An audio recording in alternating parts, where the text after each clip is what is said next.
नमस्कार, मी अश्विनी. तुमच्या सर्वांचे माझ्या अश्विनी दरकर या चॅनलमध्ये खूप खूप मनापासून स्वागत आहे तुमच्या ह्या नवीन व्लॉगमध्ये. तर तुम्ही मस्त असाल आणि आमचे व्हिडिओ पाहत असाल अशी मी आशा करते.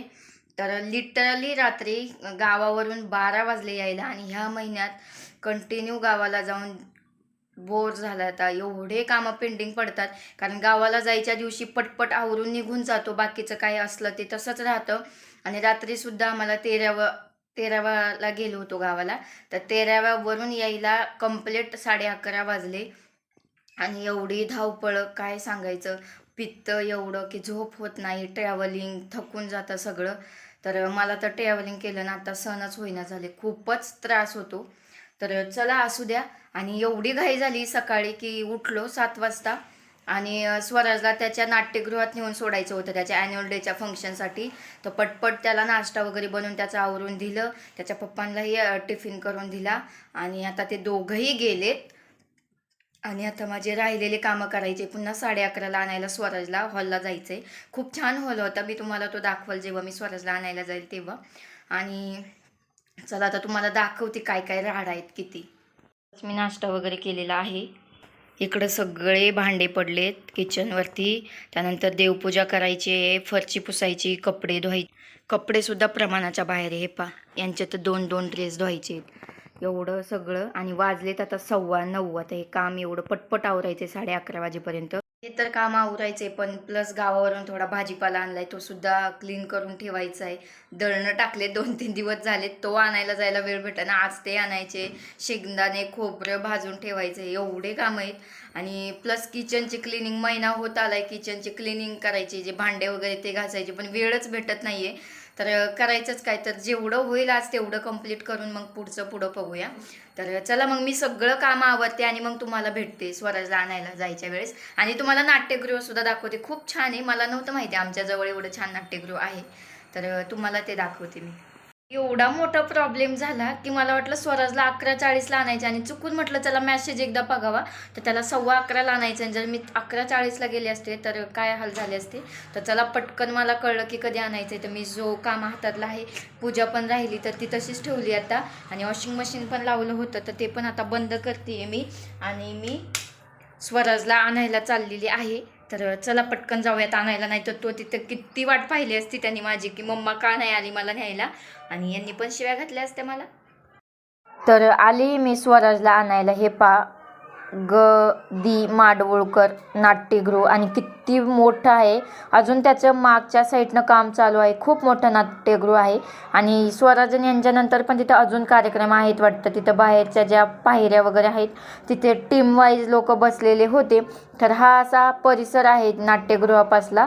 भव्य दिव्य असं मोठं नाट्यगृह झालेलं आहे. हे पहा.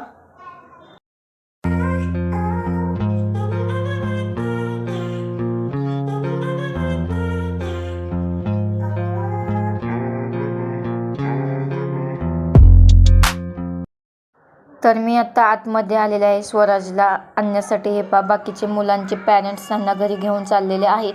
आणि एक्झिटनं त्यांना आणायला जायचं होतं, कारण एंट्रीने पुन्हा ते रिटर्न मुलं सोडत नव्हते. सो आम्ही इकडे बॅकला चाललेले आहे, मी एक्झिटच्या बाजूला. आणि मी घेते आता स्वराजला पहिल्यांदा.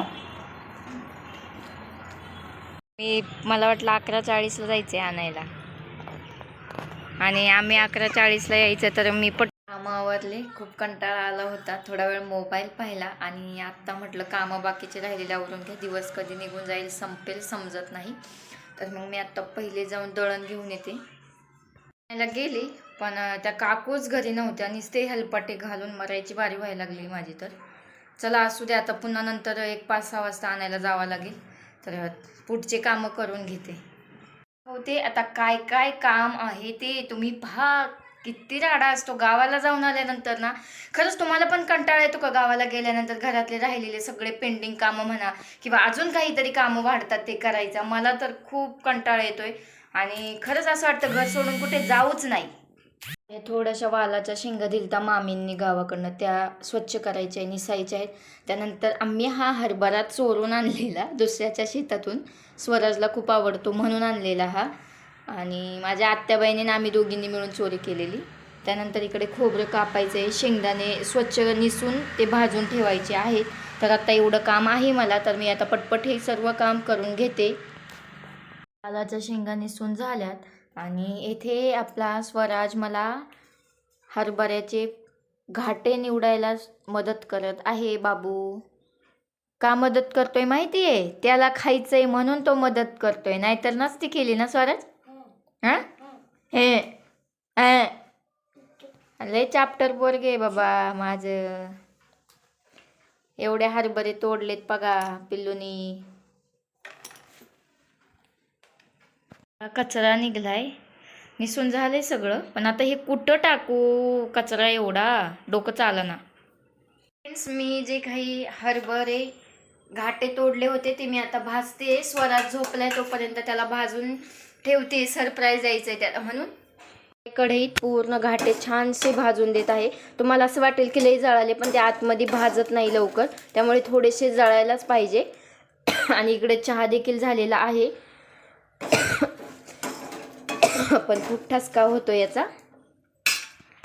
तर या तुम्ही पण हुळा खायला. तर आता आपण हुळा झाल्यानंतर स्वराजला उठूया आणि त्याची रिॲक्शन पाहूयात कशी आहे ते. अजून एवढे भाजायचे राहिलेत, बाकी करायचं लक्षातच नाही राहिलं. तर इथे माझं खोबरं देखील कट करून झालेलं आहे, पहा असे छोटे छोटे तुकडे.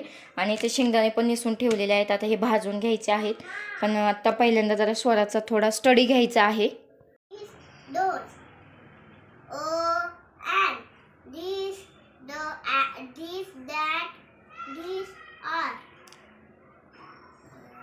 बाजरीचे गव्हाचे दळण घेऊन आले. आता इथे मी शेंगदाणे भाजून काढत आहे. येथे खोबरे भाजून थंड पडायला ठेवलंय. चला फ्रेंड्स, वाजलेले आहेत 10 आणि आमचं जेवण वगैरे झालेलं आहे. सगळं काम आवरलेलं आहे आणि लक्षात आलं की व्हिडिओचा एंड केला नाही, तर व्हिडिओचा एंड करूया. जर तुम्हाला माझा हा व्हिडिओ आवडला असेल तर नक्की व्हिडिओला लाईक करा. आपल्या चॅनलवर नवीन असाल तर नक्की सबस्क्राईब करा. तर चला भेटूया अशा नवीन नेक्स्ट व्हिडिओमध्ये. तोपर्यंत काळजी घ्या. बाय बाय, धन्यवाद.